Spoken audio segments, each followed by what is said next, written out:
Okay, and as with a lot of these interviews, I've talked to people before, and we had a chat yesterday, and you told me that you sometimes the float was a bit minimal when you first started on course bookmaking, as you said, under your own name.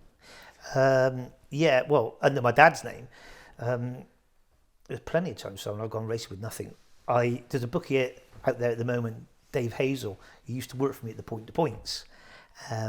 Dave was working for the council during the week, and he used to come and help me at Badbury Rings,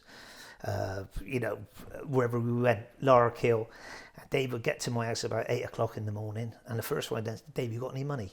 Dave said, I got about 200 quid on me. I said, perfect, that's the start. And we get to that point in the point, and the first race is always the hunt race. So you'd have an ex-national hunt horse who was very good, ridden by somebody in the hunt. And you'd have horses there that were typical hunters that had no chance. And I swear to you, I know Dave had 200 quid, but I stand them rags for about £1,000, all right? And you'd end up betting about 6-4 on the favourite. It should be about 6 on through the book. And Dave used to absolutely crap himself. Like, I've only got 200 quid. I said, Dave, don't worry, they cannot win. So sometimes I've gone with too much. That's the trouble with bookies now. I'm going to tell you what the trouble is with bookies now. They all go racing with money. So it doesn't matter if they win or lose. We went with no money, so we had to win. And that's the difference. Right now, for people that weren't lucky enough to be there, there was a lot of colourful characters in the betting ring in those days. I mean, I was there just after, and so tell us something about some of the characters in the betting ring in your early days that stick in your mind. Biggest character ever in racing for me was Dodger McCartney, Simon.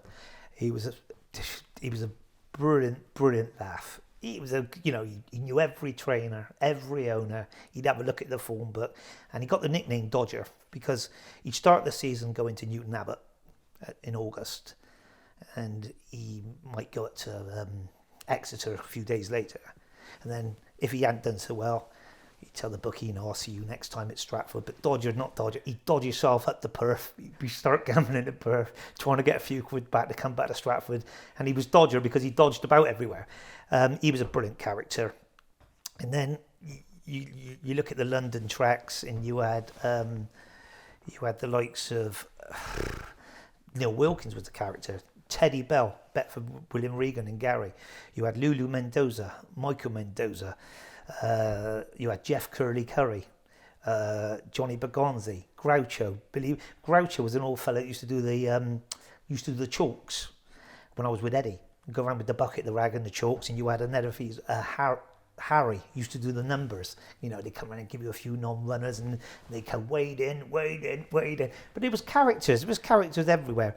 I got another one, the bogus major, Johnny Phillipson. I was with Hills then. I'd gone from Eddie Avalon to Hills, and there was a guy called Phillipson, Johnny Phillipson, the bogus. Hello, Johnny. And he was brilliant, and he tried to break into anyone, and he broke into a proper character. He broke into Mike Burton one day, and I still think he ended up pulling Mike Burton when poor Mike Burton passed away. Who were the best punters in those days? The best punters. If I was down the south, I'd say the two best punters were Dudley Roberts and Johnny Lights. I think they were tremendous punters down the south. You wouldn't beat them. And down the West Country, when he come along, I had a lot of respect, and I still have, for John Noakes, John the Baptist. Good judge.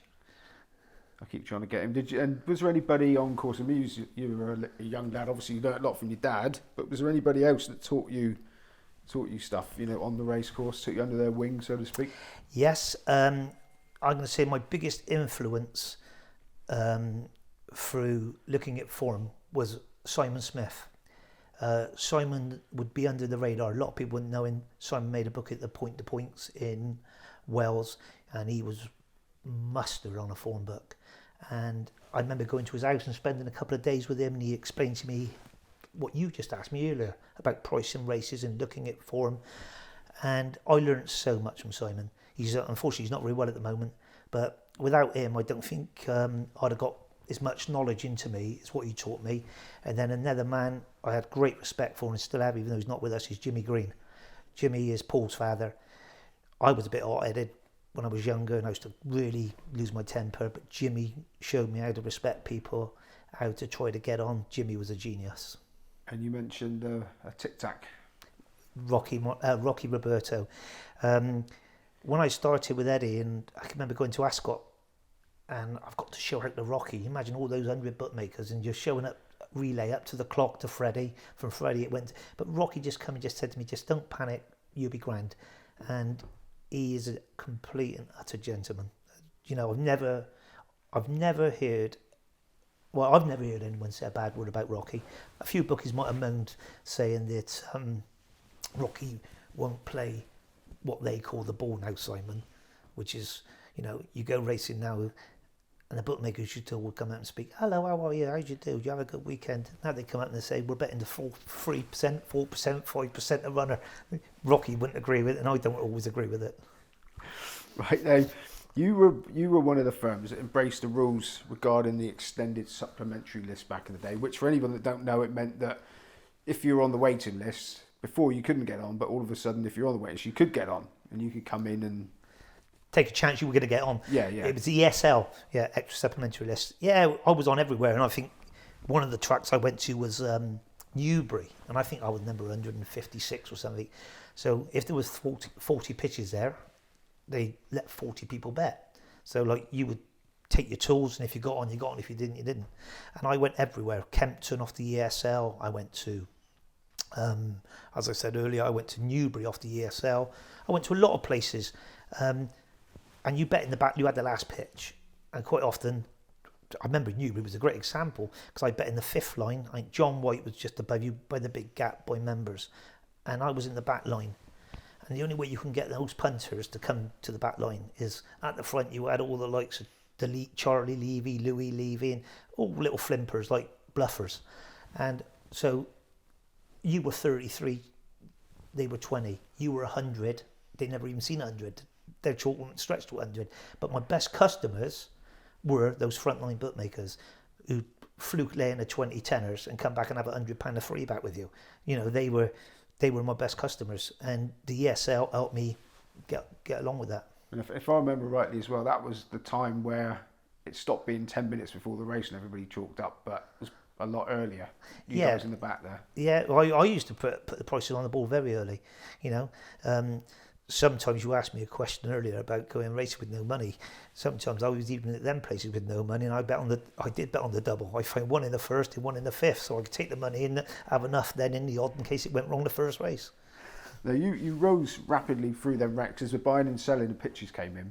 So you had to stop grafting in the back rows, and you got into the prime pitches where you come into your own. Correct. I mean, you know, which ones did you get? Which ones were the very first auction, Simon? I went to Sandown Park, the very first auction, and no one knew what they were going to fetch. Nobody knew. And I know they say about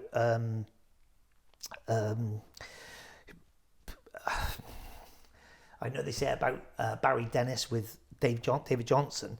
I was actually sat with David Johnson and a pitch coming, which I went up to buy one pitch. I didn't know what it was going to fetch. I didn't know it was going to fetch £5,000 or 50 grand, and it was number 2 at Chepstow in Tats. Ronnie Pugh had it. And Chepstow was a terrible. You had Bill O'Griffiths number 1, Ronnie Pugh number 2. I think Sammy Fletcher was first, but like none of them would let a bet. It was like, let's go and see what it's like. And I thought, I don't know if I'm going to afford this. And it kept going up. And David Johnson said to me, if you really want it, he sat next to me, and he said, Andy, if you really want it, buy it.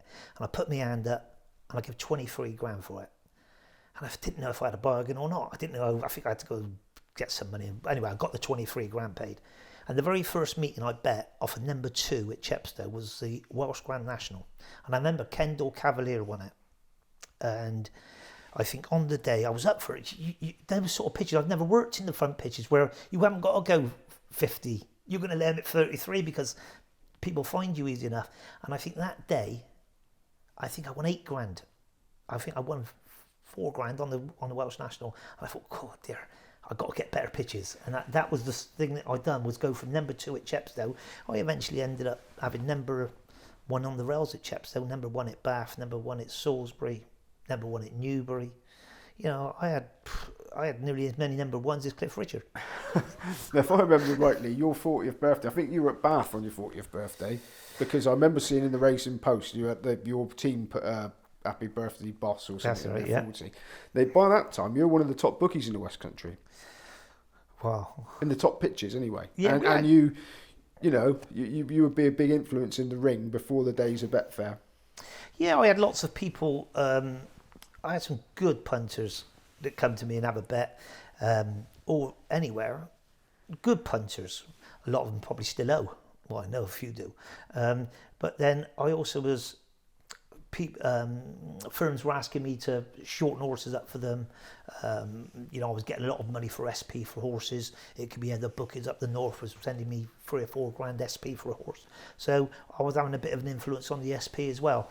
Now you were interesting you should say that because you're well connected. I mean, you know a lot of the top people in racing. Now, was it something that you thought networking is the way forward, or is it something you just generally get on with people? Well, I don't get on with everyone. You only got to ask the girls about that all the time. But no, I think you got to try to get on with a lot of people. A lot of bookies. I enjoy getting on with people. People don't. I know people's going to watch this now and think, "What a lot of rubbish." All he wants to do is have a bull in a cow with everyone. But no, I get on with a lot of people. I like to think at the races, and I do try to help people if I can. I love to see younger people come in and have a go, and if I can give them a helping hand, I'll give them a helping hand. People that's come to me, I haven't got a light board. Well, I've got 4 or 5 light boards. Use one of mine for the day. You know what I mean? I try to help people if you can, and go back to me love. I think if I could have it again going racing, I would try to be a lot more helpful still if I could. Yeah, now you said when you were like betting number 1 at Bath, as I remember you being there, with a team of about 5 blokes and all the rest of it, you set yourself up as the top bookie, but then you were going to attract the top punters, whatever crack at you, aren't you? So how did you deal with the really lively business that came in? I had some good staff, people that worked for me. I had a good clerk before even we had the computer, but Nick Legg, who worked for me, Nick the Knowledge, tremendous workman. Nick loved the punt now, compulsive, but Nick was a good workman.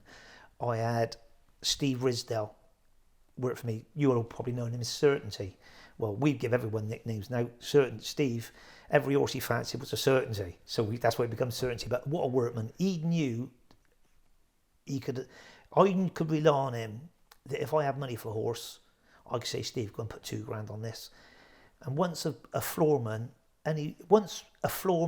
or yourself know how to put money on a horse, you got the game cracked, because that's the hardest part, is giving somebody $5 grand, $4 grand for a horse and then panicking. But a man that could just walk around the ring and do it, we learned that off of Jimmy Green. Yeah, you needed people like that because you were also a punter in the ring. Yeah. And you had some pretty spectacular touches. One I remember in the Gold Cup. Oh, that was one of me things early door, Simon.